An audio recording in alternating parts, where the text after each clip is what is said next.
Hey everyone, and welcome to another edition of Seriously Risky Business. My name's Patrick Gray. Seriously Risky Business is the podcast we do here at Risky Biz HQ, where we focus on cybersecurity, but more from a policy, intelligence, and military perspective. And of course, this podcast involves me discussing the Seriously Risky Business newsletter, which you can find at news.risky.biz, with its author, our policy and intelligence editor, Tom Uren. G'day, Tom. G'day, Patrick. How are you?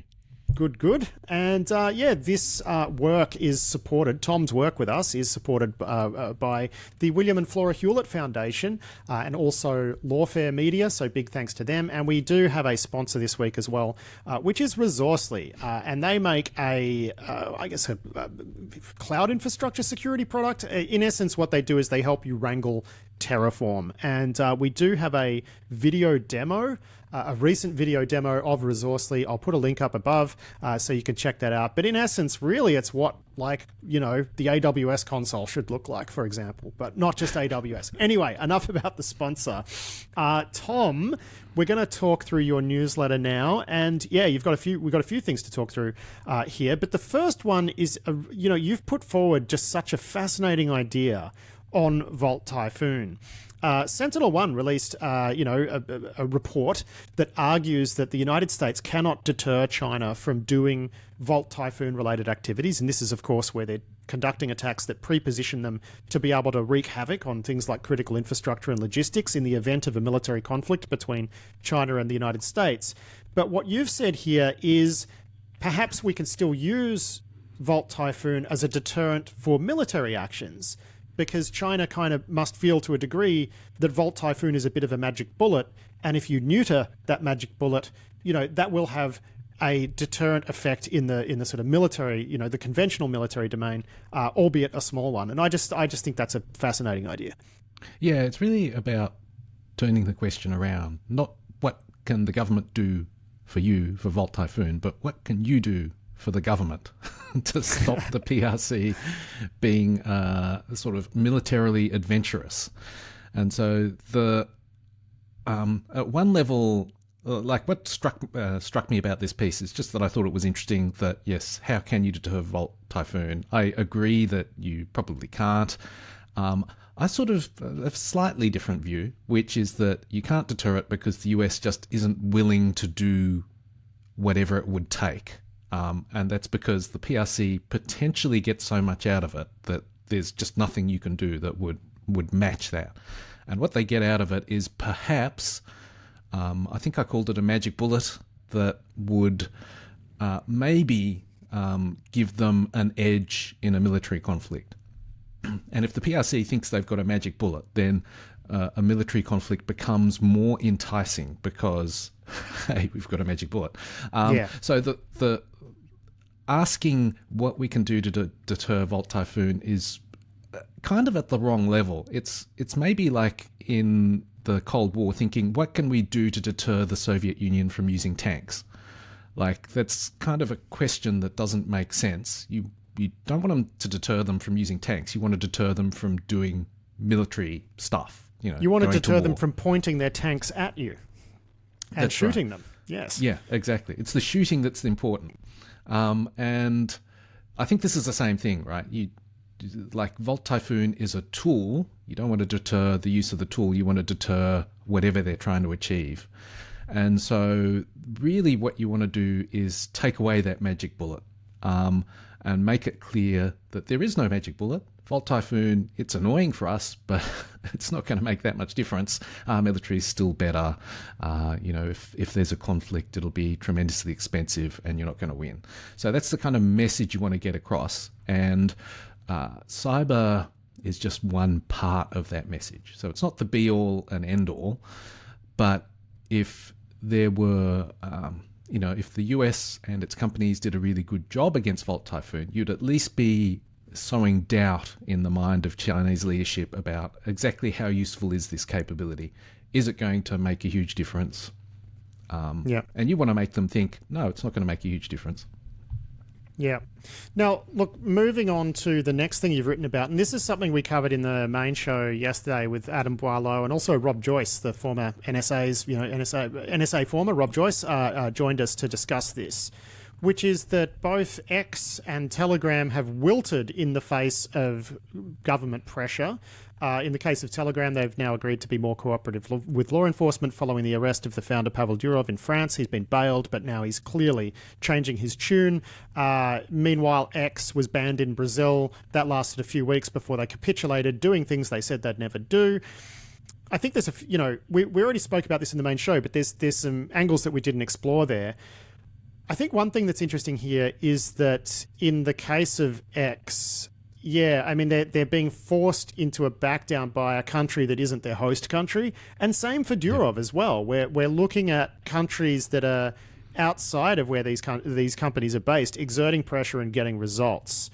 The other thing that I wonder is if this is just the beginning of an avalanche of similar sort of government pressure on all sorts of social media and technology companies. Is this the beginning of something, right? Is the dam breaking? So let's start with the first question. What are you to make of the idea that it's France and Brazil who are getting some meaningful progress here when it comes to bringing technology companies to heel? Because I find that fascinating on its own. I think it's the willingness to actually exert power that I think is interesting. And so in theory, any country has this as a similar kind of power. It's just that they've both been able to do it. So in the Brazilian case, it's just a judge who said, do these things, you're not complying with court orders, therefore I've got these powers to ban you or fine you or whatever. And I think that in sort of my dealings with governments over time, there's been this reluctance to actually go the whole 9 yards. Yeah. And I think they've been restrained. And I think these cases both point out that they've been restrained for no particular good reason. And that if they really wanted that's action, what I mean. That's why question A leads to question B. Is now that we've seen that by inconveniencing these companies, they can be brought to heel. Do you think other governments are going to look at that and say, "Oh, okay, it's time for us to exert our power now as well"? I think there's a sort of political dimension to this where in states which have a very strong rule of law, you need to corral lawmakers sometimes to create laws that allow you to do things. And so when that happens, then you, I guess, have a straight shot. Until that happens, then things can get caught up in the political process. Often these companies are very powerful lobbyists, and so they can slow down the imposition of laws.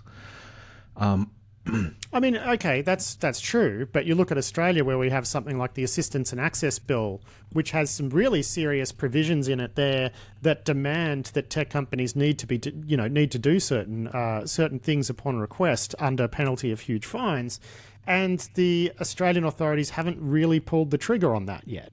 Right? So oftentimes the laws are already there, but it's that willingness to exert the power that's been missing, to your point, right? So I guess what I'm wondering is, do you expect we will start seeing governments that are already authorized to take these sort of actions more inclined to take these sort of actions now that they've seen that, squeezing these guys bears fruit so simply? The short answer is yes. I think the longer answer is that it needs the right case. And so you need the right case where you can talk to a politician and say, we've got this law, this is the situation, and a politician will say, yeah, absolutely agree, I'll back you up, no problem. And I think even though there's this kind of notional independence between civil authorities and lawmakers and politicians, it is very, very useful when everyone is on the same page. And I mean, that's why the laws were introduced, for particular egregious cases usually. And so it's finding the right egregious case and saying, this is the one that we want to, use as a first case to push forward. I think that's what'll happen. It'll be, when the opportunity arises, people will take it. Yep. I agree. I feel like this is the sign of things to come, 100%. Now, the other thing, the final thing that we're going to talk about today that you wrote about in Seriously Risky Business was Microsoft publishing an update on the progress of its Secure Future initiative, which was what they announced.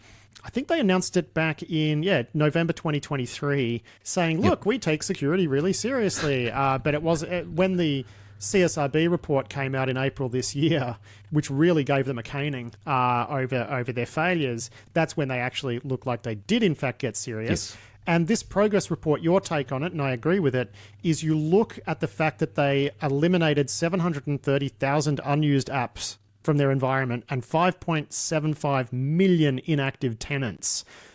You kind of realize how bad things had gotten before they decided to tidy up their act. I mean, that's your take here, and I completely agree with it. Yeah, that just struck me as that's an awful lot of cruft. Cruft and risk that's just lying around. And there's no, if you're not focused on security, there's no payback to, at least there's no short-term payback to spending time and effort cleaning that up. Like, that's constant, feels like drudgery, I guess. Yeah. But the point is that some of that risk actually results in compromises. So there was a breach from a Russian group that Microsoft calls Midnight Blizzard, and Microsoft itself said that was a password spray attack on a legacy non-production test tenant account. So that sounds to me very much like an account that they should have probably removed prior to that attack and would have obviated it.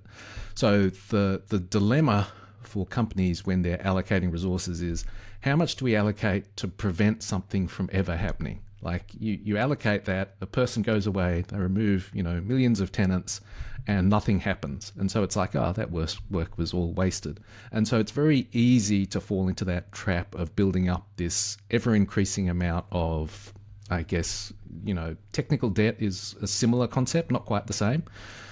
But until you actually bite the bullet and say, we're going to do this stuff, it just builds up and builds up and builds up, and then you've got this sort of house of Swiss cheese that is house very of Swiss hard. Cheese. We're loving mixing our metaphors today, aren't we, Mr. Uren? A house of Swiss cheese. All I'm thinking is, sounds delicious. It sounds delicious if you're a mouse trying to get in and attack. There you go. Just not so keep good if you want extending a it. robust structure that stands.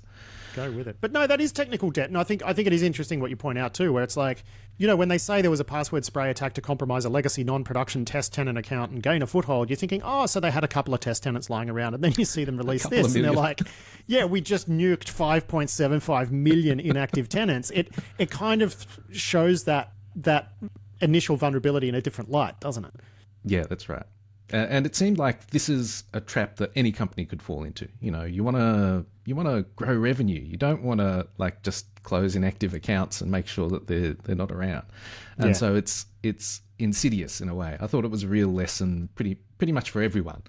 Now, you've got to really decide. It's tough to decide to do that, I think, and that's the problem in a nutshell.